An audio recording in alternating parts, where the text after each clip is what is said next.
বিসমিল্লাহির রহমানির রহিম। তোমাদের এসএসসি লাইফের সবথেকে ইম্পর্টেন্ট এবং কনসেপচুয়াল ক্লাসে তোমাদের স্বাগতম।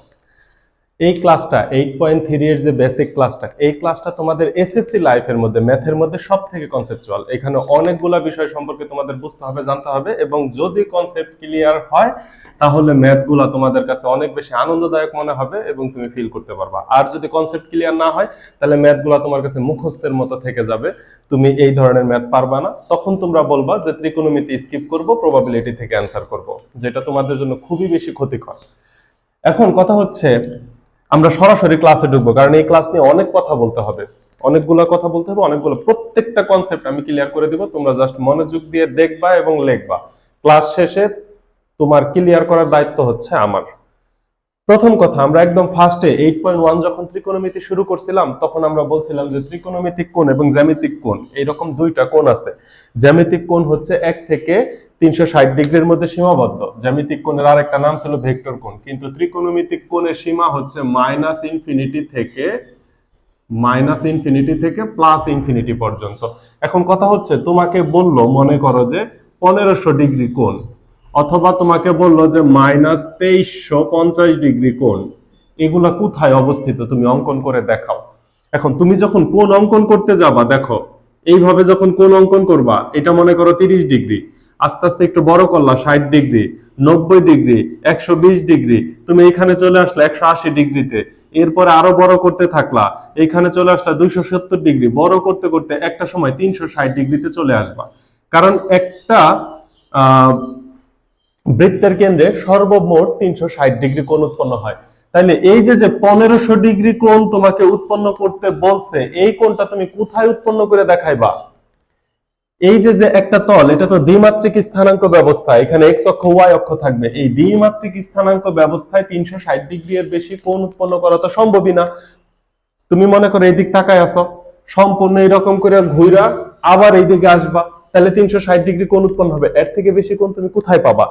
অ্যাকচুয়ালি ঘটনা হচ্ছে এই যে 1500 ডিগ্রি বলবে, 2350 ডিগ্রি বলবে, 1230 ডিগ্রি বলবে, যত বড় কোণই বলুক, এই কোণগুলা হচ্ছে এই যে চতুর্ভাগ যে এই ব্যবস্থার মধ্যে ঘুরবে, ঘুরা সর্বশেষে কোনো একটা চতুর্ভাগে এসে অবস্থান করবে। আমরা ওই চতুর্ভাগের জন্য কোণের মান নির্ণয় করে দেখিয়ে দিব যে 1250 ডিগ্রি কোণের মান কত ডিগ্রি। তার মানে যত বড় অ্যাঙ্গেলের মানই বলুক, তাকে এই চারটা চতুর্ভাগের মধ্যেই আনতে হবে। এই চারটা চতুর্ভাগের মধ্যেই কোনো না কোনো জায়গায় সে অবস্থান করবে, এবং সেই চতুর্ভাগ অনুযায়ী আমরা মান বের করব। চতুর্ভাগ অনুযায়ী ত্রিকোণমিতিক মান বের করার জন্য আমরা তো অনুপাত শিখে আসছি। কি কি অনুপাত জানি? আমরা জানি sine theta, cos theta, tan theta, এই তিনটাই তো বেসিক। বাকিগুলো তো এমনিই পারা যায়। সাইন থিটার বিপরীত কসেক, কজের বিপরীত সেক, ট্যান থিটার বিপরীত কট থিটা। তাহলে প্রথম কাজ হচ্ছে চতুর্ভাগের মধ্যে ত্রিকোণমিতিক অনুপাতগুলোকে আনতে হবে। এরপরে আমরা ওই চতুর্ভাগ অনুযায়ী মান নির্ণয় করব।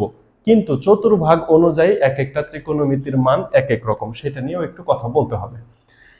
এবার আসো, থিটার মান যে প্লাস এবং মাইনাস বললো, প্লাস এবং মাইনাস বললে এইটার অ্যান্সারটা আবার কি হবে? কেন প্লাস এবং মাইনাস?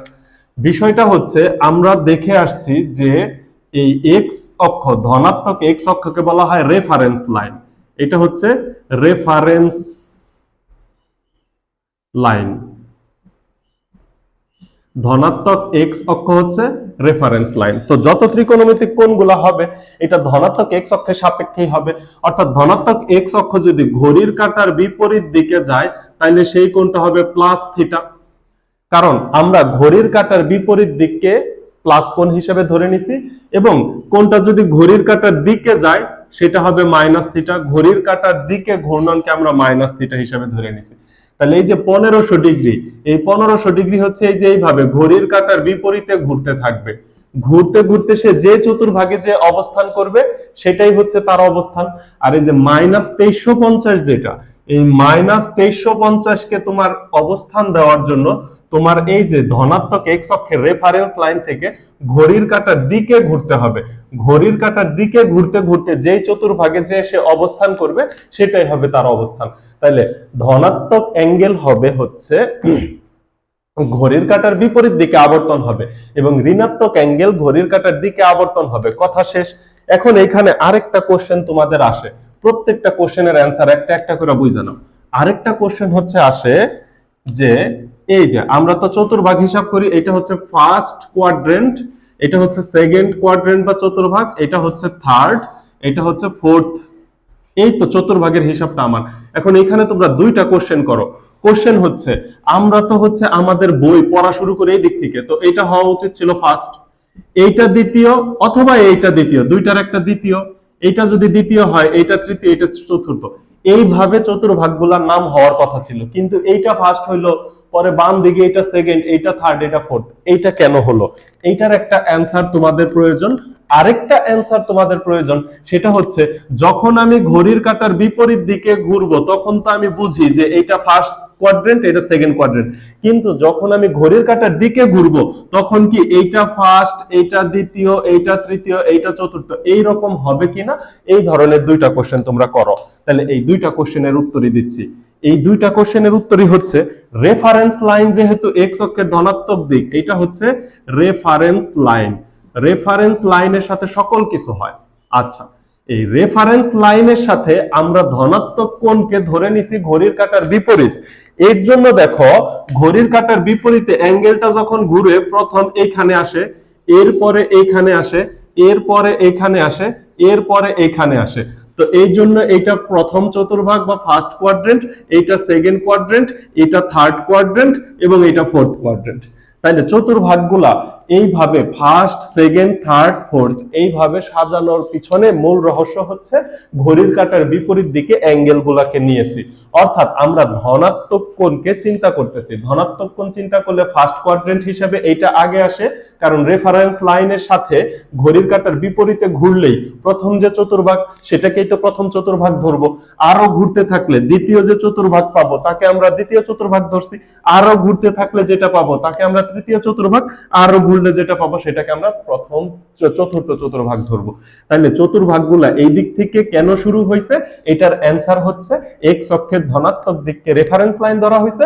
রেফারেন্স লাইনের সাথে ঘড়ির কাঁটার বিপরীতে ঘুরে, অর্থাৎ ধনাত্মক অ্যাঙ্গেলে ঘুরে আমি প্রথম যে চতুর্ভাগ পাবো তাকে ফার্স্ট কোয়াড্রেন্ট, দ্বিতীয়, তৃতীয়, চতুর্থ চতুর্ভাগকে যথাক্রমে সেকেন্ড, থার্ড এবং ফোর্থ কোয়াড্রেন্ট হিসেবে চিহ্নিত করছি। তাহলে একটা কোশ্চেনের অ্যান্সার গেল যে এইটা কেন ফার্স্ট, এটা সেকেন্ড, এটা থার্ড, এটা ফোর্থ কেন। এবার 2 নাম্বার কোশ্চেনটা কি বলছিলাম, যদি ঋণাত্মক চতুর্ভাগ নেই তাহলে এইটাকে ফার্স্ট ধরা যাবে কিনা?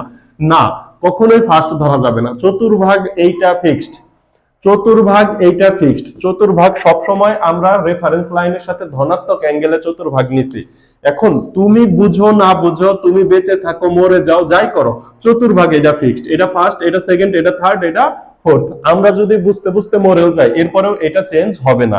এইবার ঘড়ির কাঁটার বিপরীতে যখন তুমি ঘুরবা তখন কিন্তু এইটা ফোর্থ কোয়াড্রেন্টই থাকবে, এইটা থার্ড কোয়াড্রেন্টই থাকবে, এটা থাকবে সেকেন্ড, এটা হবে ফার্স্ট। তুমি ঘুরতে ঘুরতে যদি এইখানে চলে আসো তাহলে তুমি থার্ড কোয়াড্রেন্টে আসো বা তৃতীয় চতুর্ভাগে আসো। তুমি যদি ঘুরতে ঘুরতে এইখানে চলে আসো তাহলে তুমি প্রথম চতুর্ভাগে আসো, এইখানে চলে আসলে চতুর্থ চতুর্ভাগে। অর্থাৎ চতুর্ভাগটা নেওয়া হয়েছে রেফারেন্স লাইনের সাথে ঘড়ির কাঁটার বিপরীতে ঘুরা।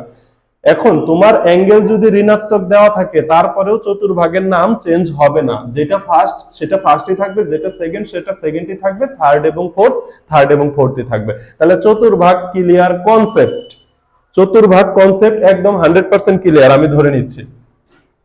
তাহলে অ্যাঙ্গেল গুলা ঘড়ির কাঁটার দিকে ঘুরাবো ধনাত্মক থাকলে না ঋণাত্মক থাকলে? অ্যান্সার দাও। অ্যাঙ্গেল গুলা ঘড়ির কাঁটার দিকে ঘুরাবো হচ্ছে ঋণাত্মক থাকলে, আর ধনাত্মক থাকলে ঘড়ির কাঁটার বিপরীত দিকে ঘুরাবো। এখন কেউ ঘড়ির কাঁটা কোন দিকে ঘুরে এইটা যদি কনফিউশন হয় তাহলে একটা কাঁটা ঘড়ি কিনে নাও, কাঁটা ঘড়ি কিনে নিয়ে দেখো সে বাম দিক থেকে, এই যে বাম দিক থেকে এইভাবে ডান দিকে ঘুরে, এটা হচ্ছে ঘড়ির কাঁটার ঘোরার দিক। তাহলে আমরা অ্যাঙ্গেলটা ঘুরাবো ঘড়ির কাঁটার বিপরীতে, নাম দিব পজিটিভ অ্যাঙ্গেল। বাস, তাহলে ঘড়ির কাঁটার ঘোরার দিক, ঘড়ির কাঁটার বিপরীত দিক ক্লিয়ার হয়ে গেল, চতুর্ভাগ ক্লিয়ার হয়ে গেল।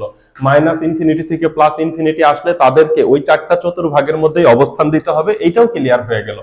এইবার ঘটনা হচ্ছে কোন চতুর্ভাগে কে কে কোন কোন ত্রিকোণমিতিক অনুপাত কিভাবে থাকবে এইটা একটু দেখা দরকার। তাইলে এই হচ্ছে আমাদের চতুর্ভাগ হিসাব। এটা এক্স অক্ষের ধনাত্মক, এটা আমরা হিসাব করলাম ফার্স্ট, এটা হিসাব করলাম সেকেন্ড, এটা হিসাব করলাম থার্ড এবং এটা হচ্ছে ফোর্থ কোয়াড্রেন্ট। এখন আমরা জানি প্রথম চতুর্ভাগে একটা হচ্ছে সূক্ষ্মকোণ, অ্যাকিউট অ্যাঙ্গেল। সূক্ষ্মকোণের ইংরেজি হচ্ছে অ্যাকিউট, কিন্তু এটাকে মনে রাখার সুন্দর একটা টেকনিক আছে। সূক্ষ্মকোণ হচ্ছে অ্যাকিউট অ্যাঙ্গেল, মানে একটা সুন্দর কোণ হচ্ছে সূক্ষ্মকোণ। এটা মনে রাখার একটা টেকনিক। হ্যাঁ, অ্যাকিউট অ্যাঙ্গেল। আচ্ছা, এইখানে প্রত্যেকটা ত্রিকোণমিতিক অনুপাত positive, all plus, all positive. তার মানে সাইন থিটা যদি প্রথম চতুর্ভাগে চলে আসে পজিটিভ হবে, টেন থিটা কস থিটা প্রথম চতুর্ভাগে যেই আসবে তার মানে পজিটিভ হয়ে যাবে।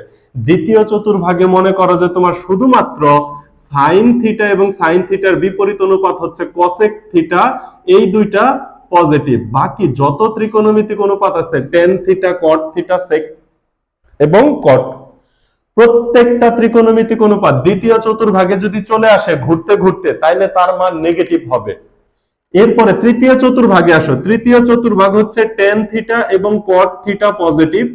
বাকি যত ত্রিকোণমিতিক অনুপাত আছে সে তৃতীয় চতুর্ভাগে এসে নেগেটিভ হয়ে যাবে। আর চতুর্থ চতুর্ভাগে হচ্ছে কস থিটা এবং সেক থিটা পজিটিভ। বাকি সকল ত্রিকোণমিতিক অনুপাত চতুর্থ চতুর্ভাগে এসে নেগেটিভ হবে। এই পর্যন্ত তোমরা জানো। আমার কোশ্চেন হচ্ছে কেন নেগেটিভ হবে, আমার কোশ্চেন হচ্ছে কেন। এই বিষয়টাকে আমরা এইভাবে মনে রাখি, আমরা সংক্ষেপে এইভাবে বলি, তুমি লিখে রাখো। সংক্ষেপে এইভাবে বলি, অল প্লাস প্লাস, সাইন যদি প্লাস হয় এর বিপরীতটাও প্লাস হয়, টেন প্লাস এবং কস প্লাস। এইভাবে আমরা সংক্ষেপে মুখস্থ করে ফেলি, এবং এটা মনে রাখার জন্য এক একজন এক এক মনে করো যে সিস্টেম অ্যাপ্লাই করে। যেমন মনে করো এটাকে অনেকেই বলে অল স্টুডেন্ট টেক কেয়ার, বা কমার্স যে যেভাবে বলে all student take care, all plus sine plus tan plus cos plus, এইভাবে মনে রাখা যায়, আবার এমনিতেও মনে থাকে। কিন্তু প্রথম চতুর্ভাগে সবাই ধনাত্মক, দ্বিতীয় চতুর্ভাগে সবাই ধনাত্মক না কেন, এই কনসেপ্টটা ক্লিয়ার হওয়া দরকার। তৃতীয় চতুর্ভাগে টেন ধনাত্মক, চতুর্থ চতুর্ভাগে কস ধনাত্মক, কিন্তু বাকিরা ঋণাত্মক কেন? এই প্রত্যেকটা বিষয়ের অ্যান্সার আমাদের জানতে হবে। তার আগে আমরা একটা বিষয় জানা নেই। দেখো, প্রত্যেকটা ত্রিকোণমিতিক অনুপাত কিন্তু দুইটা করে চতুর্ভাগে পজিটিভ। একটা হচ্ছে প্রথম চতুর্ভাগে সবাই পজিটিভ, আর একটা হচ্ছে নিজ নিজ ঘরে পজিটিভ। যেমন সাইন প্রথম চতুর্ভাগে সবাই পজিটিভ, আর দ্বিতীয় চতুর্ভাগ হচ্ছে সাইনের ঘর, সে নিজের ঘরে পজিটিভ। তৃতীয় চতুর্ভাগ হচ্ছে টেনের ঘর, সে নিজের ঘরে পজিটিভ, আবার প্রথম ঘরেও পজিটিভ। আবার কস থিটা দেখো, সে চতুর্থ চতুর্ভাগে পজিটিভ, আবার প্রথম চতুর্ভাগে তো সবাই পজিটিভ। তার মানে প্রত্যেকটা ত্রিকোণমিতিক অনুপাত দুইটা চতুর্ভাগে পজিটিভ, নিজ নিজ ঘরে পজিটিভ এবং প্রথম ঘরে সবাই পজিটিভ। কোশ্চেন হচ্ছে কেন? এই কেনর অ্যান্সারটা চলো আমরা এখন একটু দেই। কেনর অ্যান্সারটা আমরা দিব। এখন মনে করো যে আমি একটা চতুর্ভাগ অঙ্কন করলাম, আমি আগে ফার্স্ট কোয়াড্রেন্টের জন্য অ্যান্সারটা দিই, আমি সবগুলোর জন্য অ্যান্সারটা দিব। এখন ত্রিভুজটা তুমি কিভাবে অঙ্কন করতে পারো? ত্রিভুজটা তুমি এই দিক থেকে দাগ দিয়ে অঙ্কন করে ফেলতে পারো, অথবা তুমি এই যে এইভাবেও থিটা ধরে ত্রিভুজ অঙ্কন করতে পারো। এটা কোনো সমস্যা না, তোমার ইচ্ছা, তুমি যে কোনো ভাবে ত্রিভুজ অঙ্কন করতে পারো। এখন মনে করো যে এটা হচ্ছে ফার্স্ট কোয়াড্রেন্ট বা প্রথম চতুর্ভাগ,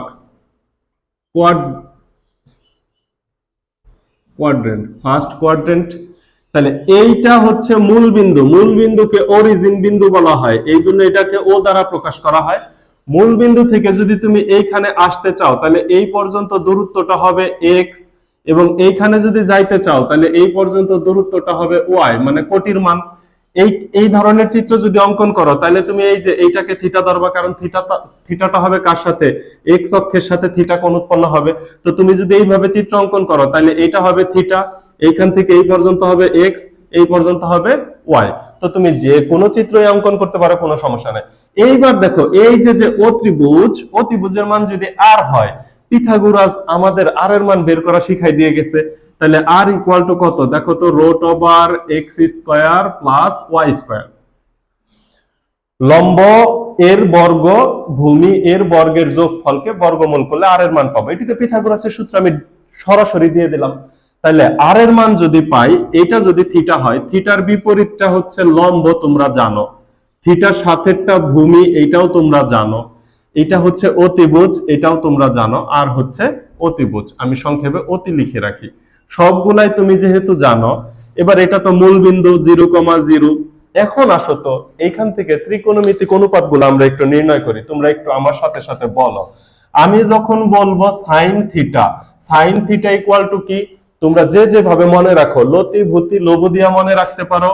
sign cos ten equal to লতি লম্ব বাই অতি, ভূতি ভূমি বাই অতি, লঘু লম্ব বাই ভূমি, এটাকে বলি লঘু। এটা আমি সংক্ষেপে মনে রাখি, আমি সবগুলা থেকে প্রথম অক্ষর নিয়ে নিয়ে এই ছন্দটা বানাইছি, লতি ভূতি লঘু। আবার তুমি যদি সাগরে লবণতি কবরে ভূতুতি টেরা লম্বা ভূত এটা দিয়ে মনে রাখতে পারো, তোমার ব্যাপার। এবার দেখো সাইন থিটা হচ্ছে লম্ব বাই অতিভুজ, এখানে লম্ব হচ্ছে y ডিভাইডেড বাই অতিভুজ হচ্ছে x।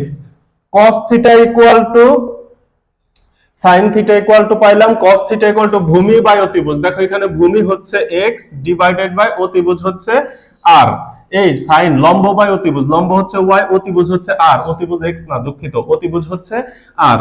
cos থিটা পাইলাম। এবার আসো তো তোমাকে যদি বলে tan theta, tan theta equal two তুমি কি বের করবা? লম্ব বাই ভূমি, লম্ব হচ্ছে y ডিভাইডেড বাই ভূমি হচ্ছে x। কথা হচ্ছে যেহেতু প্রথম চতুর্ভাগ, তাহলে x ধনাত্মক, y উপরের দিকে ধনাত্মক, x হচ্ছে মূল বিন্দুর ডান দিকে পজিটিভ, y হচ্ছে উপরের দিকে পজিটিভ। তাইলে দেখো এখানে যতগুলা ত্রিকোণমিতিক অনুপাত পাইছি প্রত্যেকটাই কি পাইছি? পজিটিভ পাইছি কিনা? প্রত্যেকটাই দেখো পজিটিভ পাইছি। এখন সাইন থিটা যদি y বাই r পজিটিভ হয়, তাহলে cosec থিটা হচ্ছে r বাই y, সেও তো পজিটিভই হবে। cos theta x by r positive, তাহলে sec theta r by x, সেও তো পজিটিভ হবে। তাহলে এখান থেকে প্রমাণিত হলো প্রথম চতুর্ভাগে অল প্লাস, প্রথম চতুর্ভাগে অল প্লাস। এবার আমরা চিত্রটা দেখব দ্বিতীয় চতুর্ভাগের জন্য। আমরা তিনটা চিত্র দেখলে আমাদের কনসেপ্ট ক্লিয়ার হয়ে যাবে। দেখো দ্বিতীয় চতুর্ভাগের জন্য যদি চিত্র দেখি, এই হচ্ছে আমাদের চতুর্ভাগ। আচ্ছা, যেহেতু চিত্রটা এই সাইডে অঙ্কন করব, চতুর্ভাগটা একটু এদিকে দেই। এই হচ্ছে আমাদের দ্বিতীয় চতুর্ভাগ। দেখো এই হচ্ছে দ্বিতীয় চতুর্ভাগ। এখন দ্বিতীয় চতুর্ভাগে যখন চিত্র অঙ্কন করব, মনে করো এই একটা বিন্দুর জন্য চিত্রটা অঙ্কন করব, এইদিকে অঙ্কন করি। এই যে এক্স অক্ষের সাথে যদি থিটা হয়, তাহলে এই যে এক্স অক্ষ এটা তো মূল বিন্দু 0,0 বিন্দু। এইবার তুমি বলো আমি এক্স অক্ষের ধনাত্মক দিক হচ্ছে এইটা, আর এটা হচ্ছে এক্স ড্যাশ বা এক্স অক্ষের ঋণাত্মক দিক। যেহেতু আমি এক্স অক্ষের ঋণাত্মক দিকে চলে আসছি, তাইলে এইখানে ভূমির মান -x হবে। আবার দেখো আমি ওয়াই অক্ষের উপরের দিকে যাচ্ছি, আমি জানি ওয়াই উপরের দিকে পজিটিভ, তাহলে ওয়াই এর মান হবে প্লাস। এইবার কথা হচ্ছে আর এর মান বের করা।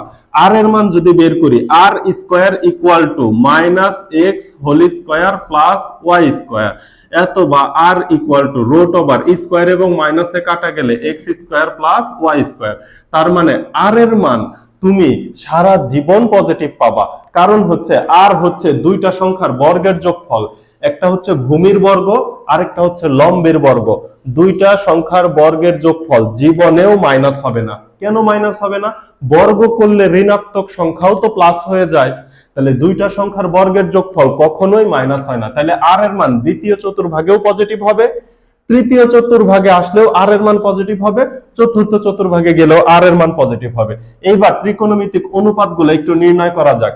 এখানে তো প্রথম চতুর্ভাগের জন্য নির্ণয় করা হলো, এইবার আসো আমরা দ্বিতীয় চতুর্ভাগের জন্য এখানে নির্ণয় করি।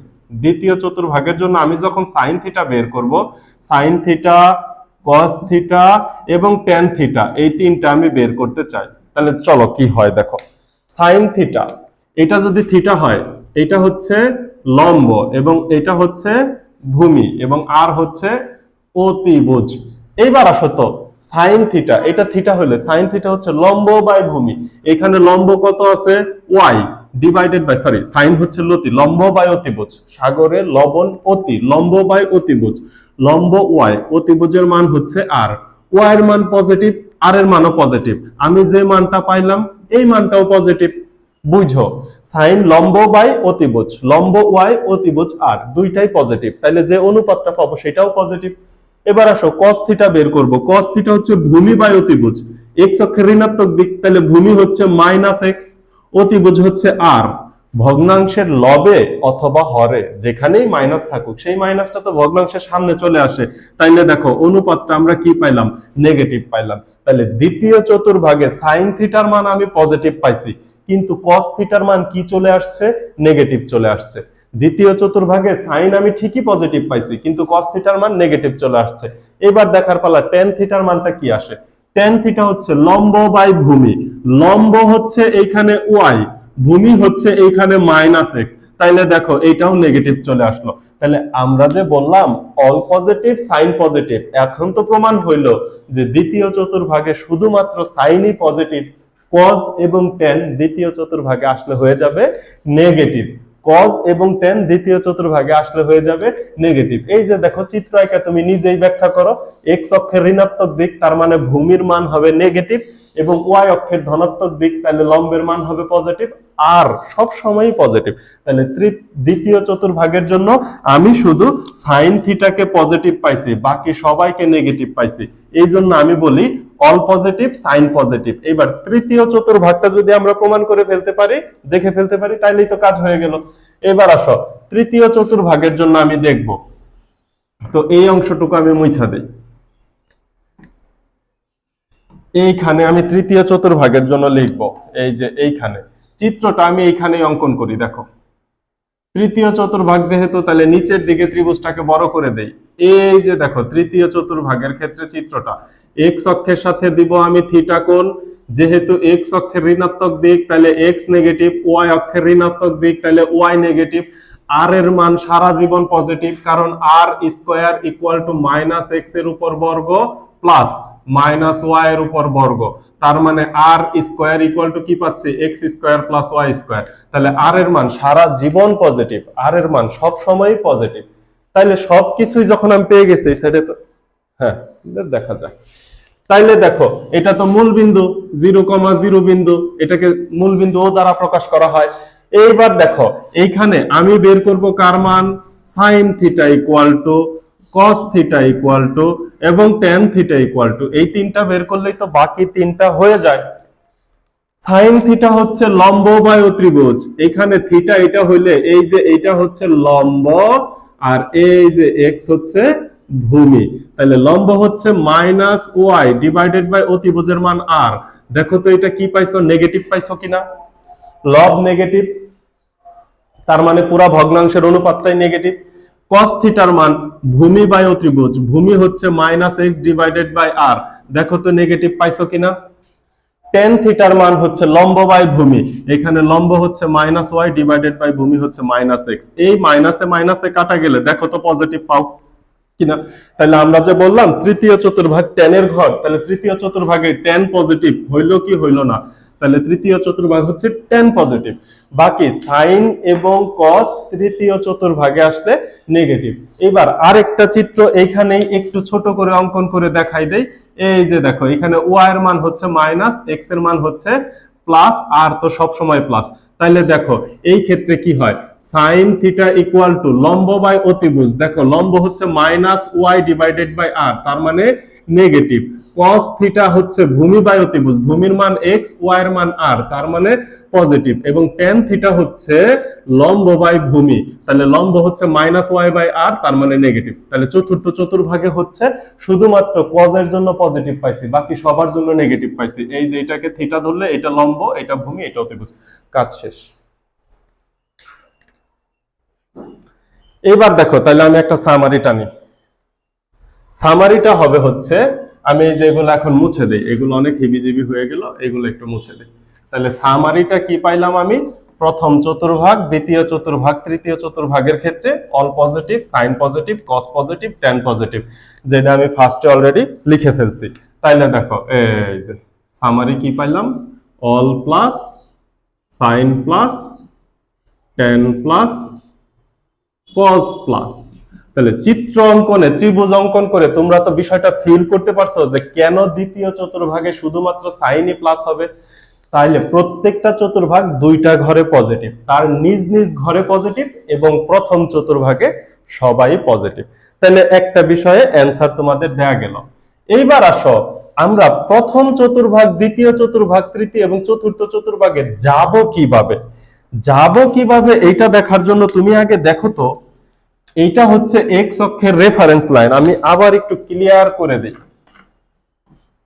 এই যে দেখো আমি যে বিষয়টা বোঝাতে চাচ্ছি এখন তোমাদের, এটা হচ্ছে এক্স অক্ষের রেফারেন্স লাইন, এটার সাথেই তো তোমার মনে করো যে ত্রিকোণমিতিক অনুপাতগুলো নেওয়া হয়, তাহলে এটার সাপেক্ষে আমরা সব কাজগুলা করব। দেখো এই রেফারেন্স লাইন এটাকে ধরা হয় 0 ডিগ্রি, তুমি যখন এইখানে আসবা এটাকে বলা হয় 90 ডিগ্রি, তুমি যখন এইখানে আসবা এটাকে বলা হয় 180 ডিগ্রি, এটা হচ্ছে 270 ডিগ্রি, তুমি আবার ঘুরে যখন এখানে আসবা তখন হয়ে যাবে 360 ডিগ্রি। এখন প্রথম চতুর্ভাগে যাওয়ার পদ্ধতি তোমার কাছে কয়টা? প্রথম চতুর্ভাগে যাওয়ার পদ্ধতি তোমাকে বলে যদি 0 + থিটা, তোমার অ্যাঙ্গেলটার মান হচ্ছে থিটা, 0 ডিগ্রির সাথে যদি থিটা যোগ করো তাহলে তুমি চলে গেছো প্রথম চতুর্ভাগে। আরেকটা পদ্ধতি আছে দেখো, যদি তোমাকে বলে 90 ডিগ্রি মাইনাস থিটা, তাইলেও কিন্তু তুমি প্রথম চতুর্ভাগে, কারণ 90 ডিগ্রি থেকে থিটা বাদ দিলেও তুমি চলে আসবা প্রথম চতুর্ভাগে। কথা কি বুঝাইতে পারছি? কিন্তু আরেকটু বড় করে করা যায়, কারণ কি এই যে এইটাকে যেমন 360 ডিগ্রি, 90 ডিগ্রি, 360 এর সাথে 90 যোগ করলে হয়ে যায় 450 ডিগ্রি, আবার 450 এর সাথে 90 ডিগ্রি যোগ করলে হয়ে যায় 540 ডিগ্রি, 540 ডিগ্রির সাথে 90 ডিগ্রি যোগ করলে হয়ে যায় 630 ডিগ্রি। কথা কি বুঝতে পারছো? এইভাবে তো ঘুরতেই থাকবে, কারণ আমি বলছি ত্রিকোণমিতিক অনুপাতের মান যত বড় হবে ও ঘুরতে ঘুরতে এই চারটা চতুর্ভাগের কোনো না কোনো জায়গায় পৌঁছায় যাবে। তাহলে দেখো যদি আমি 360 ডিগ্রি প্লাস থিটা বলি, সেও তো প্রথম চতুর্ভাগেই চলে যায়। অনুরূপ ভাবে 720 ডিগ্রি প্লাস থিটা বললে সেও তো প্রথম চতুর্ভাগেই চলে যায়। শুধু তাই না, আমি যদি 450 ডিগ্রি মাইনাস থিটা বলি সেও কিন্তু প্রথম চতুর্ভাগেই চলে যাবে। এবার দেখো দ্বিতীয় চতুর্ভাগে কি কিভাবে যাবে। দ্বিতীয় চতুর্ভাগে যাবে হচ্ছে 90 ডিগ্রি প্লাস থিটা যদি বলি তাহলে সে দ্বিতীয় চতুর্ভাগ, কারণ এইখান থেকে এই পর্যন্ত আসলো 90 ডিগ্রি, তার সাথে থিটা যোগ হইলে সে চলে গেল দ্বিতীয় চতুর্ভাগে। আর যদি 180 ডিগ্রি মাইনাস থিটা বলি তাইলে দেখো এইখান থেকে এই পর্যন্ত আসলো 180 ডিগ্রি, তার সাথে মাইনাস থিটা, সেও কিন্তু দ্বিতীয় চতুর্ভাগে চলে গেল। শুধু কি তাই?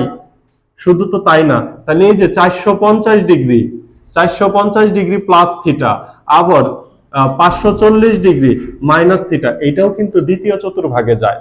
এবার আসে একটা বিষয় বলি, এই যে যে বড় বড় মানগুলা 360 ডিগ্রি প্লাস থিটা, 720 ডিগ্রি, তারপরে 540 ডিগ্রি, 450 ডিগ্রি, এই মানগুলা কিন্তু মনে রাখা ঝামেলা। এই মানগুলাকে আমরা মনে রাখবো না। কারণ কি, তোমার 450, 540, 630 এটা কয়টা মনে রাখবা? এটা মনে রাখা ঝামেলা। এই জন্য এই বড় বড় অ্যাঙ্গেল গুলাকে আমরা অন্য একটা টেকনিকে কাজ করে ফেলবো।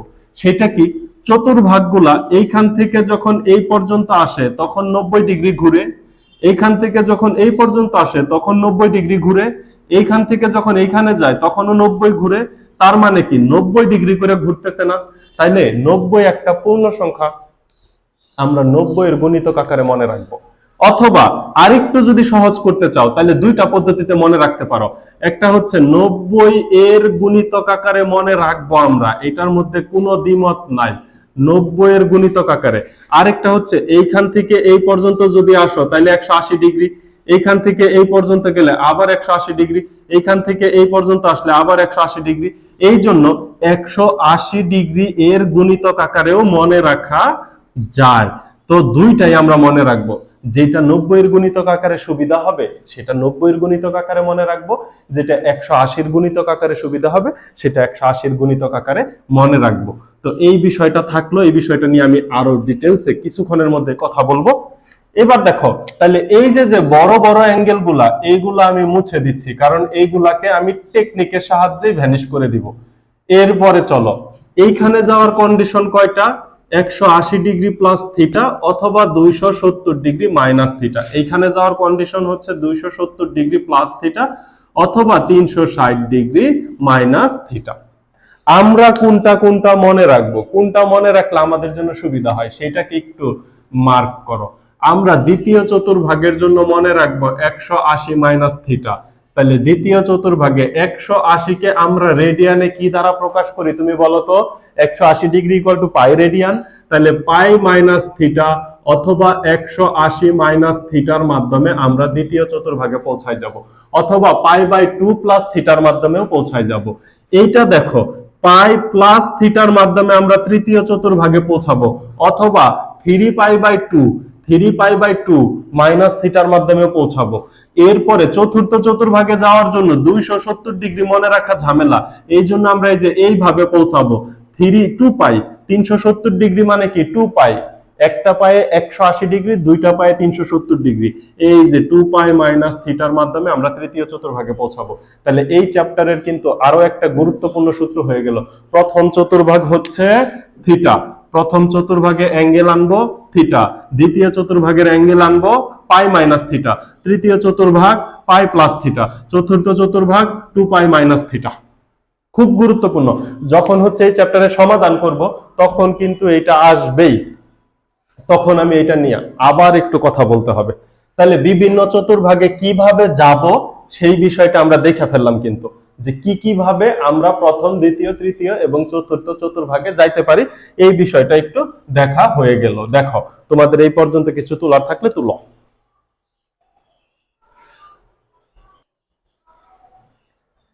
এবার চলো আরেকটা কনসেপ্ট একটু ক্লিয়ার হয়ে আসি। এই চ্যাপ্টারে ঢোকার আগে প্রত্যেকটা কনসেপ্ট ক্লিয়ার করে না গেলে তুমি কিছুই পারবা না। আরেকটা কনসেপ্ট যদি ক্লিয়ার করি সেটা হচ্ছে, এটার জন্য একটু হেডিং দাও। হেডিংটা হচ্ছে মাইনাস থিটা কোণের ত্রিকোণমিতিক অনুপাত। তার আগে আমি একটু অ্যান্সারটা বলে দেই, ঘটনাটা কি। তোমরা যখন এই চ্যাপ্টারে ঢুকবা, যখন দেখবা সাইন অফ মাইনাস থিটা থাকে, সাইন অফ মাইনাস থিটা হলে আমরা লিখি মাইনাস সাইন থিটা। তোমাকে যদি বলে কজ অফ মাইনাস থিটা, তখন তুমি লিখে ফেলো প্লাস কস থিটা। তোমাকে যখন বলে টেন অফ মাইনাস থিটা, তখন তুমি লিখে ফেলো মাইনাস টেন থিটা। কিন্তু কথা হচ্ছে সাইন অফ মাইনাস থিটার ক্ষেত্রে মাইনাসটা সামনে চলে আসলো, কজের ক্ষেত্রে কেন আসলো না? টেন অফ মাইনাস থিটার ক্ষেত্রে মাইনাসটা সামনে চলে আসলো, কজ হচ্ছে মাইনাসটাকে ভ্যানিশ করে দেয়। এইটার কারণটা তোমাকে একটু জানতে হবে।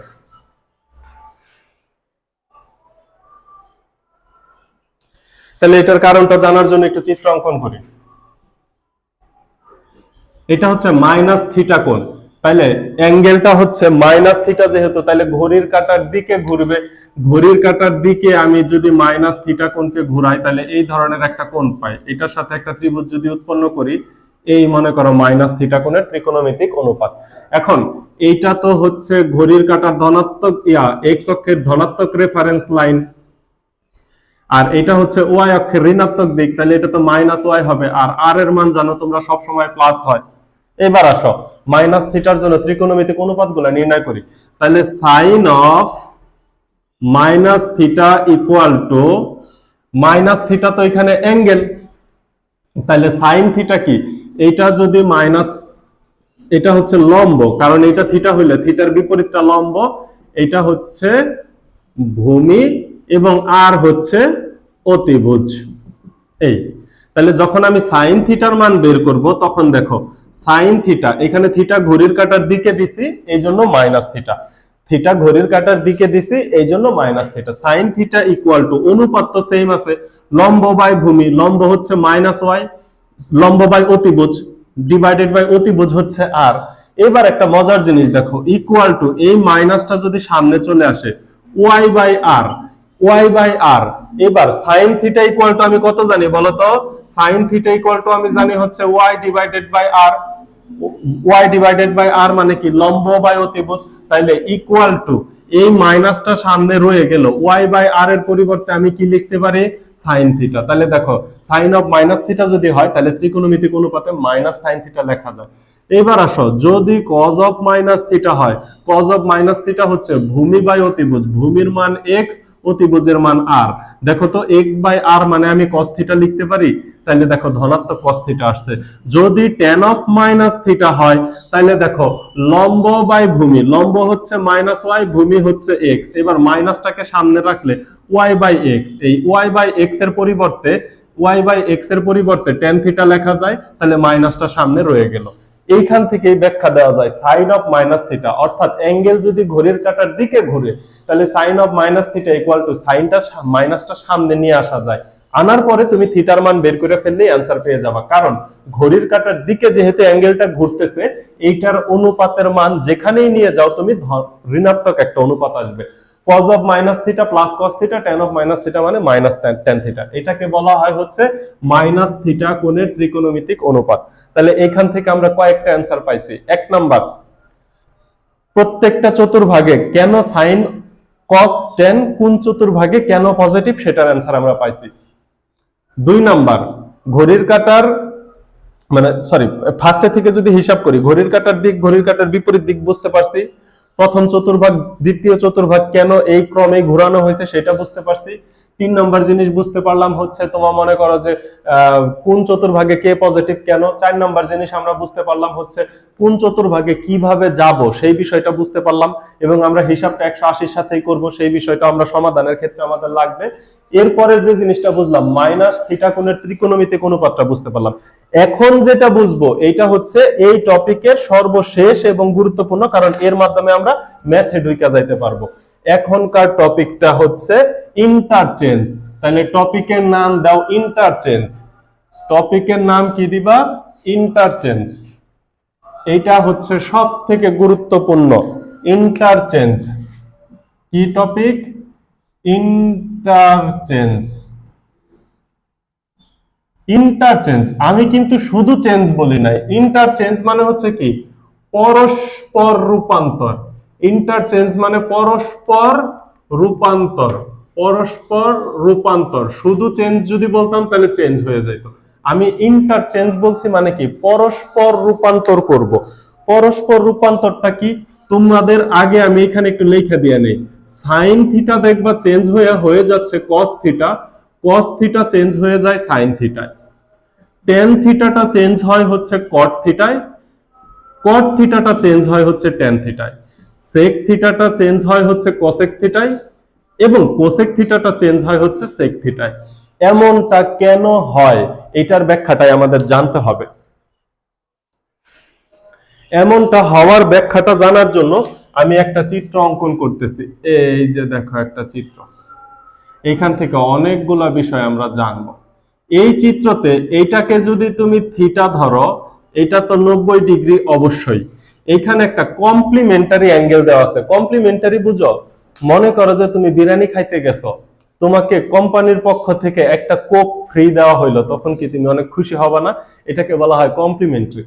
এখানে দেখো এটা যদি থিটা কোণ হয়, এটা যদি 90 ডিগ্রি হয়, ত্রিভুজের তিন কোণের সমষ্টি 180 ডিগ্রি, এর মধ্যে একটা অ্যাঙ্গেল 90 ডিগ্রি, তাহলে বাকি দুইটা অ্যাঙ্গেল মিলা 90 ডিগ্রি হবে।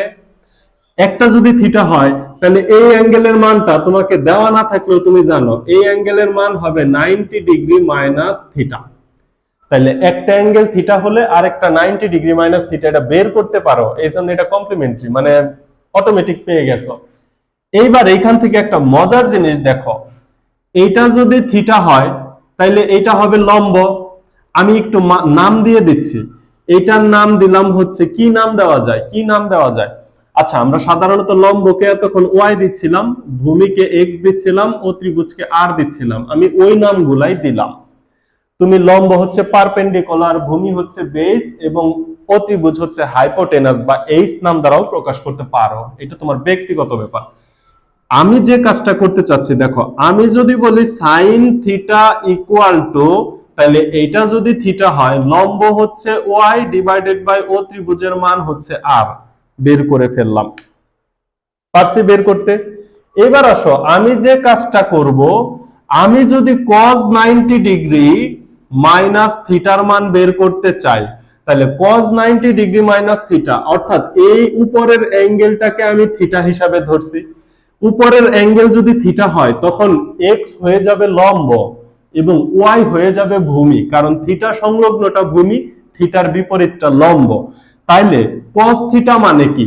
ভূমি বাই অতিভুজ, that means Y divided by R. এই লাইনটা তোমরা বুঝতে পারছো কিনা বলো? যখন আমি থিটাকে অ্যাঙ্গেল হিসাবে ধরে নিব তখন ওয়াই হচ্ছে লম্ব, এক্স হচ্ছে ভূমি। আমি সাইন থিটার জন্য অনুপাত বের করছি, তাহলে লম্ব ডিভাইডেড ভূমি, ওয়াই ডিভাইডেড বাই আর। যখন আমি 90 ডিগ্রি মাইনাস থিটা একে থিটা হিসাবে ধরে নিব তখন হয়ে যাবে এইটা লম্ব, এটা ভূমি। আমি cos অনুপাত বের করছি, তার মানে ওয়াই ডিভাইডেড বাই আর। আরেকটু সহজ উদাহরণ দেই, মনে করো যে এই হচ্ছে সমকোণী ত্রিভুজ, এই অ্যাঙ্গেলটা 30 ডিগ্রি, এইটা 90 ডিগ্রি সমকোণ, তাইলে এইটা ডেফিনেটলি আমি কি পাবো 60 ডিগ্রি পাবো। এইটাকে এক্স, এইটাকে ওয়াই, এইটাকে যদি আমি আর চিন্তা করি, তাইলে দেখো তো আমি যখন সাইন 30 ডিগ্রির মান বের করি তখন হচ্ছে 30 ডিগ্রিকে থিটা ধরলে লম্ব হচ্ছে ওয়াই ডিভাইডেড বাই আর এর মান তো অতিভুজ একটাই। এরপরে যদি আমি কজ হিসাবে 60 ডিগ্রিকে অ্যাঙ্গেল হিসাবে ধরে নেই তাহলে হচ্ছে ভূমি হয়ে যাবে Y, Y divided by R. এই কাজটাই আমি করছি, একবার থিটাকে আমি অ্যাঙ্গেল হিসাবে ধরে নিছি, আর একবার 90 ডিগ্রি মাইনাস থিটাকে অ্যাঙ্গেল হিসাবে ধরে নিছি। ধরে নেওয়ার ফলে আমি কি পাইছি দেখো, এইখানে পাইছি ওয়াই ডিভাইডেড বাই আর, এইখানেও পাইছি ওয়াই ডিভাইডেড বাই আর। যদি রাইট হ্যান্ড সাইডের সমান হয় তাইলে আমি কি কোনোভাবে বলতে পারি লেফট হ্যান্ড সাইড সমান? রাইট হ্যান্ড সাইড সমান হলে তাইলে sign theta equal two 9 cos of 90 degree minus theta, এই কথাটাকে আমি বলতে পারি sign theta equal to cos of 90 minus theta. অনুরূপ কাজটা যদি আমি এইভাবে করতাম, অনুরূপ কাজ যদি আমি সাইনের জন্য 90 মাইনাস থিটা নিতাম, তাইলে দেখো অনুরূপ কাজটা আমি আবার এখানে করে দেখি। এবার আমি সাইনের সাথে অ্যাঙ্গেল হিসাবে নিব 90 মাইনাস থিটাকে, সাইনের সাথে অ্যাঙ্গেল নিলাম 90 মাইনাস থিটা, তাহলে এইটা যদি অ্যাঙ্গেল হয় লম্ব হবে এক্স ডিভাইডেড বাই অতিভুজ হবে আর। এবার কজের সাথে আমি অ্যাঙ্গেল নিব থিটাকে, তাহলে কজের সাথে যদি অ্যাঙ্গেল থিটা হয় সেই ক্ষেত্রে ভূমি হবে এক্স, লম্ব হবে আর, তাহলে অতিভুজ হবে আর, এক্স ডিভাইডেড বাই আর। তাহলে দেখো তো এইখানেও কি আমি লেফট হ্যান্ড সাইড লিখতে পারবো, কারণ রাইট হ্যান্ড সাইডের সমান। তাহলে আমি কি লিখতে পারি sine of 90 degree minus theta equal to cos theta.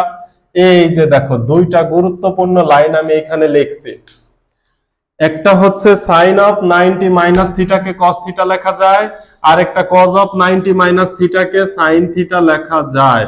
যদি এটা লেখা যায় তাহলে দেখো পরস্পর এক্সচেঞ্জ, 90 এর গুণিতকের জন্য সাইন থিটা কনভার্ট হয় কস থিটায়, কস থিটা কনভার্ট হয় সাইন থিটায়। এখন তুমি কোশ্চেন করতে পারো সারা জীবন দেখলাম সাইন থিটার বিপরীত হচ্ছে কসেক থিটা, কসেক থিটার জন্য তুমি নিয়ে দেখো মিলবে না। তুমি sine of theta equal to Y by R বের করছো, তাহলে কসেক অফ 90 মাইনাস থিটা নাও। কসেক থিটা মানে কি লম্ব বাই অতিভুজ, তাহলে অতিভুজ বাই লম্ব, এটা যদি থিটা হয় তাহলে অতিভুজ হবে আর ডিভাইডেড বাই লম্ব হবে এক্স। এখানে পাইছো ওয়াই বাই আর, এখানে পাইছো আর বাই এক্স, তার মানে মিলে না। অ্যাকচুয়ালি এদের একটা নাম আছে, এদের নাম বলা হয় পূরক কোণ। কারণ দেখো তো থিটা আর 90 মাইনাস থিটা দুইটা কোণ যোগ করলে 90 ডিগ্রি হবে, এগুলাকে বলা হয় পূরক কোণের ত্রিকোণমিতিক অনুপাত। এবার দেখো আমরা তাহলে কি একটা সিদ্ধান্তে পৌঁছাইতে পারলাম, আমি সিদ্ধান্তগুলা সিরিয়াল বাই লিখি। এই যে cos অফ 90 মাইনাস থিটা, তাহলে দেখো আমি কি সিদ্ধান্তে পৌঁছাইতে পারছি, sine theta equal to cos of 90 minus theta, অথবা sine of 90 minus theta, sine of 90 minus theta equal to আমি লিখতে পারি cos থিটা। বিষয়টা বুঝো, আমি গুছায়া সূত্র দিব, অসুবিধা নাই। অনুরূপ কাজটা করা যাবে tan থিটার ক্ষেত্রে, তাহলে আমি যদি লিখি tan থিটা ইকুয়াল টু হবে cot 90 মাইনাস থিটা, তুমি এই যে করে দেখো tan থিটা ইকুয়াল টু হবে cot 90 মাইনাস থিটা। আমি এটাও একটা প্রমাণ দেখাই দিই কিভাবে। এটা তো y, tan থিটা যখন নিব, এটা যখন হবে তাহলে tan থিটা ইকুয়াল টু হচ্ছে লম্ব বাই ভূমি, that means y divided by x। যখন তুমি হচ্ছে cot এর ক্ষেত্রে 90 মাইনাস থিটা নিবা, cot 90 মাইনাস থিটা, তখন এটা হচ্ছে তোমার থিটা। থিটা হইলে cot থিটা হচ্ছে ভূমি বাই লম্ব, তাহলে এটা হচ্ছে ভূমি ডিভাইডেড বাই লম্ব হচ্ছে x। এই দেখো মিলে গেল। তাহলে আমি কি লিখতে পারি tan theta equal to cot 90 minus theta, অথবা আমি তো এইভাবেও লিখতে পারি tan 90 degree minus theta equal to cot theta লিখতে পারি।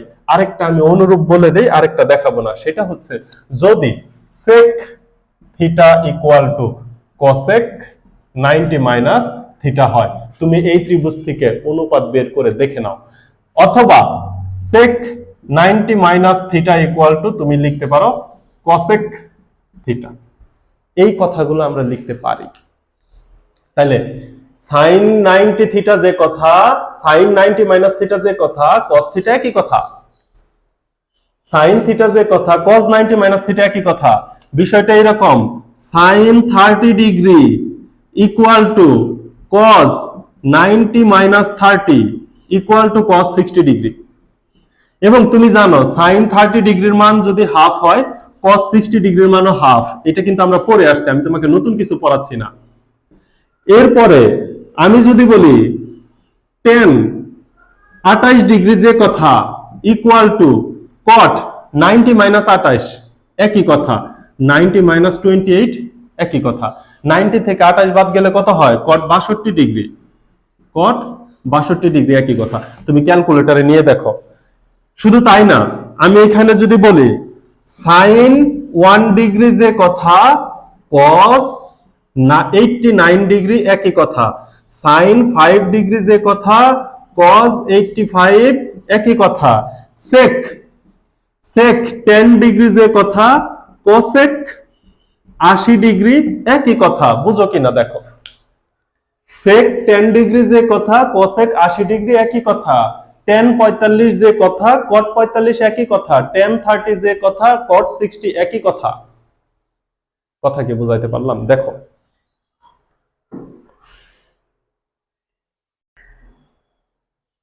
এবার আসো আমি সূত্রতে ঢুকে যাই, আমি পুরো জিনিসটাকে একটু গুছায়া দেই, সম্পূর্ণ জিনিসটাকে গুছায়া তোমাদের সামনে সূত্র আকারে দেই। এগুলা ছিল বেসিক কনসেপ্ট, এগুলা যদি না বুঝো তাহলে ম্যাথ আমি পরের ক্লাসে তো ম্যাথ করাবো, ম্যাথ হয়তো পারবা কিন্তু ম্যাথ ফিল করতে পারবা না। তাইলে দেখো আমি যদি এক কথায় লিখি, তাহলে লেখো sine 90 degree minus theta equal to আমি লিখতে পারি cos থিটা, cos তারপরে যে cos দরকার নাই, সাইন পরস্পর বিপরীত দরকার নাই, tan 90 ডিগ্রি মাইনাস থিটা আমি লিখতে পারি cot থিটা।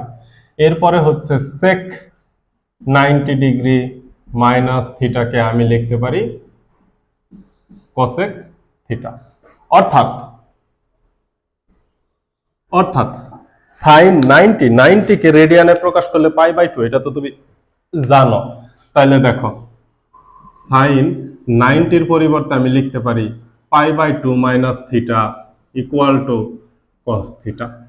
tan 90 এর পরিবর্তে আমি লিখতে পারি tan π/2 minus theta equal to cot theta. দেখো সূত্রতে কিন্তু আমরা ঢুকে গেছি, sec π/2 minus theta equal to cosec theta. এখন এটাকে যদি আমি সহজ ভাষায় লিখি তাইলে হবে, দেখো তাইলে কি হবে ঘটনাটা, 9 ইন্টারচেঞ্জ হবে হচ্ছে, ইন্টারচেঞ্জ হবে কখন? 90 ডিগ্রি অথবা 90 ডিগ্রি এর বিজোড় গুণিতক হলে, 90 ডিগ্রি এর বিজোড় গুণিতক হলে ইন্টারচেঞ্জ হবে। খুব গুরুত্বপূর্ণ ক্লাস এটা, 90 ডিগ্রি অথবা 90 ডিগ্রি এর বিজোড় গুণিতক হলে ইন্টারচেঞ্জ হবে। তাহলে আমি একটু কয়েকটা বিষয় একটু লিখি। যেমন মনে করো যে 90 ডিগ্রি, তাহলে 90 ডিগ্রিকে কি লেখা যায়? 1 ইন্টু 90 ডিগ্রি চেঞ্জ হবে। এরপরে দেখো বিজোড় গুণিতক যেহেতু, তাহলে 3 ইন্টু 90 ডিগ্রি, তারপরে হচ্ছে 4 তো জোড় গুণিতক 5 ইন্টু 90 ডিগ্রি, তারপরে 5 6 তো জোড় গুণিতক 7 ইন্টু 90 ডিগ্রি। যদি এইরকম থাকে এবং এইরকম যাইতেই থাকে তাদেরকে ইন্টারচেঞ্জ হবে। এখন 90 ডিগ্রিকে তো π/2 লেখা যায়, তার মানে 1 ইন্টু π/2, 3 ইন্টু π/2, 5 ইন্টু π/2, এইভাবে যদি যেতে থাকে তাহলে ইন্টারচেঞ্জ হবে। সাইন কনভার্ট হয়ে cos হয়ে যাবে, cos থাকলে কনভার্ট হয়ে সাইন হয়ে যাবে, tan থাকলে cot হয়ে যাবে, cot থাকলে tan হয়ে যাবে, sec থাকলে cosec হয়ে যাবে, cosec থাকলে cot হবে। যদি 90 ডিগ্রি এর বিজোড় গুণিতক হয়, 90 ডিগ্রি এর বিজোড় গুণিতক হয়, তাহলে দেখো কি কি ভাবে থাকতে পারে। 90 ডিগ্রি থাকতে পারে 3 নং 27, 270 ডিগ্রি হইলে 5 নং 45, 450 ডিগ্রি হইলে 630 ডিগ্রি। এইগুলা যদি হয় তাহলে ইন্টারচেঞ্জ হবে। কিন্তু আমরা তো এত বড় বড় অ্যাঙ্গেলে রাখবো না, এগুলাকে তো আমরা ভেঙে দিব। এই যে 630 যদি থাকে 630 এর পরিবর্তে আমি লিখবো 7 × 90 ডিগ্রি, 450 যদি থাকে 450 এর পরিবর্তে আমি লিখবো 5 × 90 ডিগ্রি। এটা ভাঙাও শিখাবো। অথবা দেখো এইখানে যদি হয় π/2, 3π/2, 5π/2, এইখানে দেখো তো একটা জিনিস দেখো, π/2 ভগ্নাংশ আকারে আছে, উপরে 3 থাকুক 4 থাকুক যাই থাকুক, পাই ভগ্নাংশ আকারে আছে। এখানে আমি একটা টস দিব পরবর্তীতে, জাস্ট এখানে লিখে রাখো পাই ভগ্নাংশ অবস্থায় আছে, পাই ভগ্নাংশ অবস্থায় আছে, পাই ভগ্নাংশ অবস্থায় আছে। এই কথাটা একটু লিখে রাখো, একটু পরেই কাজে লাগবে। তাহলে 90 ডিগ্রি অথবা 90 ডিগ্রি এর বিজোড় গুণিতক হলে ইন্টারচেঞ্জ হবে। 90 এর সাথে বিজোড় সংখ্যা গুণ অবস্থায় থাকলে ইন্টারচেঞ্জ হবে। প্রমাণটা তুমি উপরে দেখছো, 90 এর সাথে বিজোড় গুণিতক থাকলে ইন্টারচেঞ্জ হবে। এইবার আসো ঘটনা, ইন্টারচেঞ্জ হবে না হচ্ছে, ইন্টারচেঞ্জ হবে না কখন? ইন্টারচেঞ্জ হবে না সেটা হচ্ছে 90 ডিগ্রি অথবা 90 ডিগ্রি এর 90 ডিগ্রি বা π/2 একই তো কথা। এর এই যে বিজোড়ের জায়গায় হয়ে যাবে জোড় গুণিতক, জোড় গুণিতক হলে ইন্টারচেঞ্জ হবে না, জোড় গুণিতক হলে ইন্টারচেঞ্জ হবে না। তাইলে এটার একটু উদাহরণটা আমি একটু দেখে নেই, জোড় গুণিতক হলে কেন ইন্টারচেঞ্জ হয় না এটার উদাহরণটা একটু দেখে নেই। দেখো জোড় গুণিতক হলে কেন ইন্টারচেঞ্জ হয় না, তাহলে দেখো আগে দেখে নাও। জোড় গুণিতকের ক্ষেত্রে কি হবে, তাহলে প্রথম জোড় গুণিতকটা হচ্ছে 0 × 90, কারণ 0 একটা জোড় সংখ্যা তোমরা জানো। এরপরে হচ্ছে 2 × 90 ডিগ্রি, এরপরে হচ্ছে 4 × 90 ডিগ্রি, এরপরে হচ্ছে 6 × 90 ডিগ্রি, এইভাবে যেতেই থাকবে। অথবা 0 × π/2, 2 × π/2, 4 × π/2, 6 × π/2, এইভাবে যদি যেতে থাকে তাহলে ইন্টারচেঞ্জ হবে না। এবার এই সংখ্যাগুলোকে একটু বড় করে দেই, এত বা 0 × 90 মানে কি 0 ডিগ্রি, 180 ডিগ্রি, 4 নং 36, 360 ডিগ্রি, 6 নং 63, 630 ডিগ্রি, এই ধরনের যদি থাকে তাহলে ইন্টারচেঞ্জ হবে না। তো এইগুলাকে তো আমরা 90 এর গুণিতক আকারে লিখবো, এই যে এই আকারে লিখবো। 360 বা 630 থাকলে আমরা 90 এর জোড় অথবা বিজোড় গুণিতক আকারে লিখবো, কারণ 630 এর জন্য আমি চতুর্ভাগ মুখস্থ করতে পারবো না। এটা দেখো 0, এটা দেখো 2 2 কাটলে আমি কি পাই, পাই। এটা কাটলে আমি কি পাই, 2 পাই। এটা কাটলে আমি কি পাই, 3 পাই। এইভাবে পরেরটা পাবো 4 পাই, পরেরটা পাবো 5 পাই। এই যে দেখো ঘটনা দেখো, পায়ের সাথে যদি পূর্ণ সংখ্যা থাকে নো চেঞ্জ। আগেরটাই আমি বলছিলাম না পায়ের সাথে ভগ্নাংশ আছে, একটু লিখে রাখো, আমি টস দিব। তাইলে দেখো টস মানে কি, টেকনিক অফ সবুজ স্যার, টস টেকনিক অফ সবুজ স্যার। তাইলে দেখো পাই এর সাথে পূর্ণ সংখ্যা থাকলে, পাই এর সাথে পূর্ণ সংখ্যা থাকলে নো চেঞ্জ, নো চেঞ্জ। পায়ের সাথে পূর্ণ সংখ্যা থাকলে নো চেঞ্জ। আর যদি পাই এর সাথে ভগ্নাংশ থাকে, পাই এর সাথে ভগ্নাংশ থাকে, তাহলে কি হবে, চেঞ্জ হবে। এই টচটা খুব গুরুত্বপূর্ণ, তোমার অনেক টাইম সেভ হবে। নিচে দেখা যাওয়ার কথা, পাই এর সাথে পূর্ণ সংখ্যা থাকলে নো চেঞ্জ, পাই এর সাথে পূর্ণ সংখ্যা থাকলে নো চেঞ্জ, পাই এর সাথে ভগ্নাংশ থাকলে চেঞ্জ। অর্থাৎ পাই, 2 পাই, 3 পাই, 4 পাই, 5 পাই, এই ধরনের কোনো পূর্ণ সংখ্যা থাকলে চেঞ্জ হবে না। যে অনুপাত আছে, সাইন থাকলে সাইনই থাকবে, কস থাকলে কসই থাকবে, টেন থাকলে টেনই থাকবে। পায়ের সাথে ভগ্নাংশ থাকলেই চেঞ্জ হয়ে যাবে, পায়ের সাথে কি ভগ্নাংশ থাকলেই চেঞ্জ হয়ে যাবে। অর্থাৎ π/2, 3π/2, 5π/2 এগুলা যে কোনো কিছু থাকলেই সেটা চেঞ্জ হয়ে যাবে। পায়ের সাথে পূর্ণ সংখ্যা থাকলে কখনোই চেঞ্জ হবে না। এই হচ্ছে তোমার ইন্টারচেঞ্জের নিয়মটা। এইবার চলো আমরা একটু ম্যাথে ঢুকবো। মোটামুটি কনসেপ্ট ক্লিয়ার। এইবার আমরা এই চ্যাপ্টারের প্রত্যেকটা বিষয়ের আমি অ্যান্সার দিয়ে ফেলছি।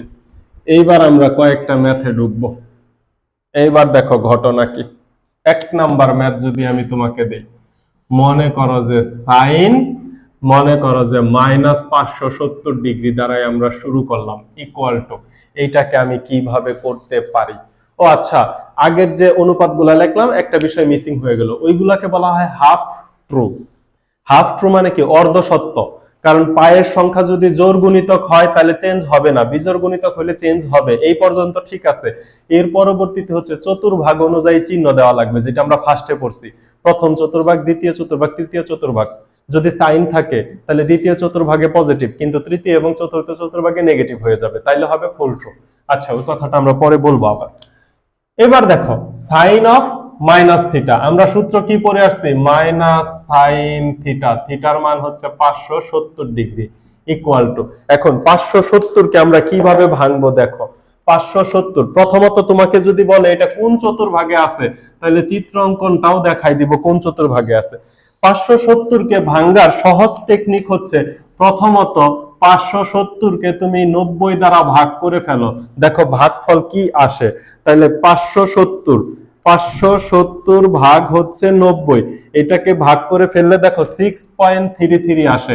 তার মানে 90 গুণন 6 যদি তুমি করো তাহলে যে সংখ্যাটা পাবা সেটা 570 এর কাছাকাছি 90 দ্বারা পূর্ণ বিভাজ্য সংখ্যা। তাহলে কত পাইলাম? 6 নং 54, 540। তাইলে দেখো মাইনাস সাইন, এই যে 570 কে আমি কি লিখতে পারি? 540 যোগ 50, 60, 70, 30 ডিগ্রি। আচ্ছা, এটাকে আমি এক লাইনে কিভাবে লিখতে পারি? সাইন অফ, এই যে দেখো 6 ইন্টু 90 ডিগ্রি, 540 কে লেখা যায় 6 into 90 degree plus 30 degree equal to minus. এইবার দেখো মজার খেলা, 90 এর সাথে জোড় গুণিতক না বিজোড় গুণিতক? এখানে আছে জোড় গুণিতক, মানে 6 তো জোড় সংখ্যা, তাহলে নো চেঞ্জ। সাইনের জায়গায় সাইনই বসবে, সাথে সাথে বসে যাবে সূক্ষ্মকোণ। সাইনের জায়গায় সাইন বসবে, সাথে সাথে বসে যাবে সূক্ষ্মকোণ। আমি বলছিলাম এই পর্যন্ত তো হাফ ট্রু, মানে অর্ধ সত্য। এবার পুরাপুরি সত্য করার জন্য তোমার চতুর্ভাগ দিতে হবে। এই যে এতক্ষণ যে আমরা পড়ে আসলাম, এবার 6টা 90, তাহলে এইখান থেকে যখন এইখানে আসি তখন হচ্ছে 1টা 90, এইখান থেকে যখন এইখানে আসি এই রেখা বরাবর এইখানে হচ্ছে 2টা 90, এইখান থেকে এইখানে আসলে 3টা 90, এইখান থেকে এইখানে গেলে 4টা 90, এইখান থেকে আবার এইখানে আসলে 5টা, এইখান থেকে আবার এইখানে আসলে হচ্ছে 6টা 90। তাহলে 6টা 90 এর মাধ্যমে আমি এই যে দ্বিতীয় চতুর্ভাগের এই ঘর বরাবর আসছি। এরপরে আমাকে বলছে প্লাস 30 ডিগ্রি, তার মানে 6টা 90 যাওয়ার পরে আরো 30 ডিগ্রি যাইতে হবে। আরো 30 ডিগ্রি যদি যাই তাহলে এই যে এই বরাবর চলে আসে। এটা দেখো তৃতীয় চতুর্ভাগ। কোন চতুর্ভাগ? নিচে দেখা যাওয়ার কথা। হ্যাঁ, এটা হচ্ছে তৃতীয় চতুর্ভাগ। তাহলে তৃতীয় চতুর্ভাগে আমরা জানি তৃতীয় চতুর্ভাগ হচ্ছে 10 প্লাস, আমি মান বের করতেছি কার জন্য? সাইনের জন্য। তাহলে তৃতীয় চতুর্ভাগে সাইন কি নেগেটিভ হবে না? তাহলে এই যে ব্র্যাকেট দিয়ে একটা মাইনাস চিহ্ন দিতে হবে। এইবার ঘটনা দেখো, সামনে আগে থেকে আছে একটা মাইনাস, এই মাইনাসে মাইনাস হয়ে যাবে প্লাস সাইন 30 ডিগ্রি। এইবার সাইন 30 ডিগ্রির মান তো তুমি জানোই, হাফ হচ্ছে অ্যান্সার। তাহলে দেখো -570 ডিগ্রি ত্রিকোণমিতিক কোণ, এর অ্যান্সার হবে হাফ। -570 ডিগ্রির অ্যান্সার কত হবে? হাফ। এবার তোমাকে যদি বলে এটা কোন চতুর্ভাগে আছে, তুমি তো দেখেই ফেলা তৃতীয় চতুর্ভাগ, তারপরেও হিসাব করো। যেহেতু মাইনাস বলছে তাহলে এই দিক দিয়ে ঘুরবা, এই পর্যন্ত একটা আসলে হচ্ছে 4টা 90 গেল, 1টা 90, 2টা 90, 3টা 90, 4টা 90। তারপরে এইখানে আসলে হচ্ছে 5টা 90, এইখানে আসলে হচ্ছে 6টা 90, এখানে আসলে কয়টা 90 যাবে? 6টা 90। এরপরে দেখো এর সাথে আরো যোগ অবস্থায় আছে কত? 30 ডিগ্রি, তার মানে এটা দ্বিতীয় চতুর্ভাগে অবস্থিত। কাজ শেষ। আচ্ছা, তোমরা এখন কোশ্চেন করতে পারো, স্যার এখানে বলেন তৃতীয় চতুর্ভাগের জন্য, এইখানে বলেন দ্বিতীয় চতুর্ভাগের জন্য। এটার হিসাবটা আলাদা। এটা তো হচ্ছে আমি 90 ডিগ্রি, আমি তো ঘড়ির কাঁটার বিপরীতে ঘুরছি, তাই না? ঘড়ির কাঁটার বিপরীতে ঘুরে অ্যাঙ্গেলের মান বের করছি এবং থিটাকে আগেই মাইনাসে নিয়ে নিছি। কিন্তু যখন তোমাকে বলবে যে -570 কোন চতুর্ভাগে আছে, তখন তুমি এইখান থেকে হিসাব করা শুরু করবা যে -570 দ্বিতীয় চতুর্ভাগে আছে।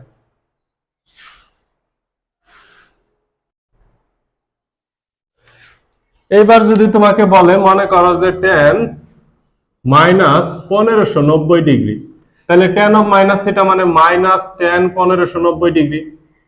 পায়ে গেছো, ইকুয়াল টু -10। দেখো তো এটা 90 এর কত গুণিতক তোমরা একটু খুঁজে বের করো। এটা 90 এর কত গুণিতক, ক্যালকুলেটর বের করো। দেখো এটা ইকুয়াল টু হিসাব করলে 17 ইন্টু 90 লেখা যায়।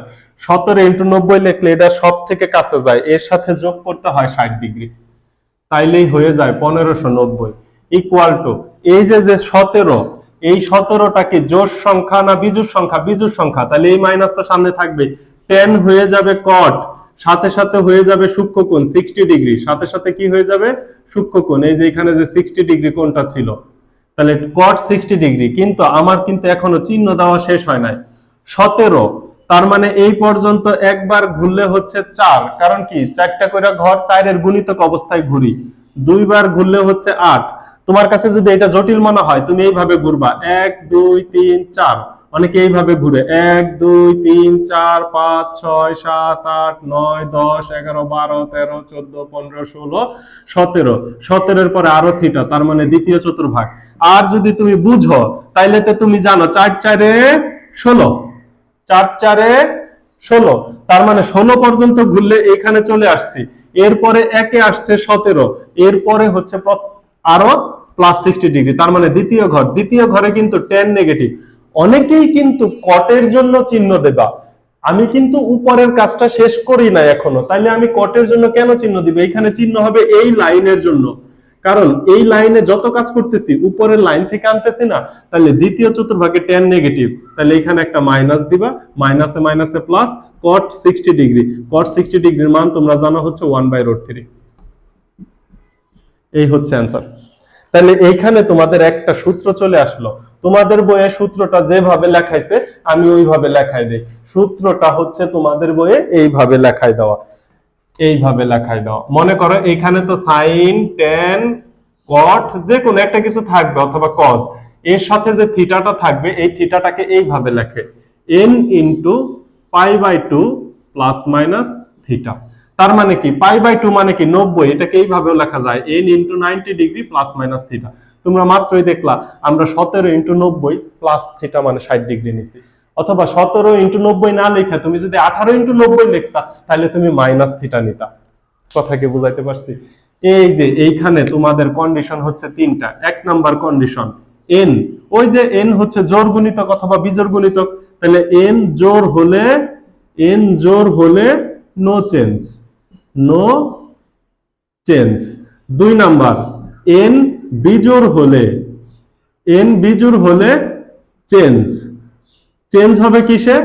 সাইন কজে কস সাইনে, ট্যান কটে কট ট্যানে, সেক কোসেকে কোসেক সেকে। এরপরে হচ্ছে চতুর্ভাগ অনুযায়ী চিহ্ন। 3 নাম্বার হচ্ছে চতুর্ভাগ বা কোয়াড্রেন্ট অনুযায়ী চিহ্ন দিতে হবে, তাইলেই তোমার কাজ হয়ে যাবে। এবার দেখো আরেকটা ম্যাথ, তোমাদের বইয়ের একটা ম্যাথ দেখি। তোমরা তো এগুলো এখন পারবা। তোমাদের বইয়ের একটা ম্যাথ আমি দেখে দেই। মনে করো যে 10 মাইনাস 23 π/6।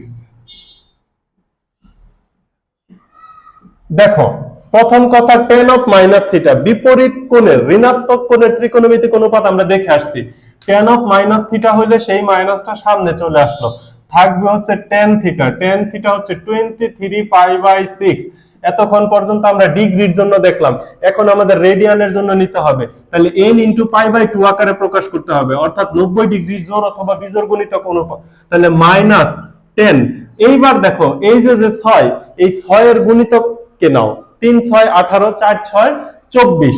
তাইলে দেখো উপরে যদি আমি 24 পাই থেকে একটা পাই বাদ দেই, তাইলে আমি 23টা পাই পাই, ডিভাইডেড বাই 6 ইকুয়াল টু -10।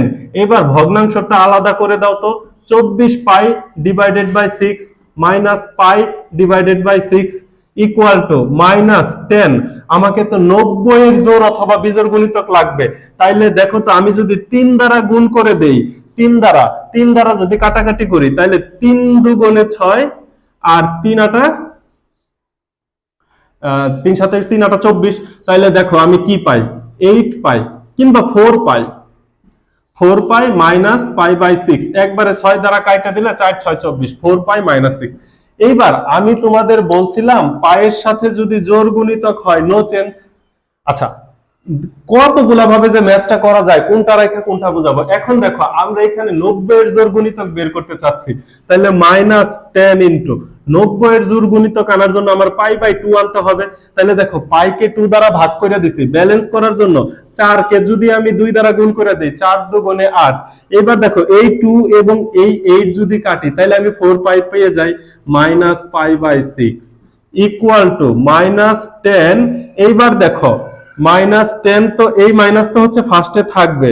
এইবার দেখো 8 পাই বাই 2, তার মানে 8 পাই বাই 2 কে আমি কিভাবে লিখতে পারি, 8 into 90 degree, 8 into 90 degree minus pi by 6 এর মান তোমরা জানো, পাই বাই 6 মানে হচ্ছে 30 ডিগ্রি, 3 6 18। দেখো তো এইটার সাথে তো আমরা এতক্ষণ পরিচিত হইলাম, তাহলে এটার সাথে একটু পরিচিত হও। তাহলে 8 ইন্টু পাই বাই 2, তাইলে দেখো এই যে এই পর্যন্ত ঘুরলে একটা ঘুরানি, এই পর্যন্ত ঘুরলে দুইটা, তার মানে 8 মাইনাস থিটা, চতুর্থ চতুর্ভাগ, চতুর্থ চতুর্ভাগ, তাহলে পাই বাই 6 চতুর্থ চতুর্ভাগে 10 negative equal to minus minus plus 10 pi by 6। 10 pi by 6 এর মান কত বলো তো, 10 30 ডিগ্রি এর মান 1/√3, এই হচ্ছে অ্যান্সার। তো নেক্সট ক্লাসে, এটা গেল বেসিক ক্লাস, এখানে ম্যাথ বেশি দেখানো গেল না কারণ ক্লাস অনেক বড় হয়ে গেছে। নেক্সট ক্লাসে আমি 8.3 এর ম্যাথ নিয়ে তোমাদের সাথে কথা বলবো, ম্যাথের উপরে 2টা ক্লাস দেওয়ার চেষ্টা করবো ইনশাআল্লাহ। তো তোমরা এই বেসিক ক্লাসটা যদি গুছায় ভালো করে লিখতে পারো, এইখানে ইন্টারের থিওরি তোমাদের হয়ে গেছে, ওইখানেও তোমরা এই কনসেপ্টগুলো ক্লিয়ার হয়ে যাবে। সো তোমরা অবশ্যই মনোযোগ দিয়ে সম্পূর্ণটা লিখবা, লেখা ভালো করে পড়বা বারবার, যে কি বললাম কেন কি আসলো। আমি প্রত্যেকটা বিষয় ব্যাখ্যা করার চেষ্টা করছি। ম্যাথ তো সবাই পারে, পরের ক্লাসে আমি ম্যাথ করাই দিলে ম্যাথ সবাই পারবে, কিন্তু কনসেপ্ট ক্লিয়ার হওয়াটা বেশি জরুরি। ও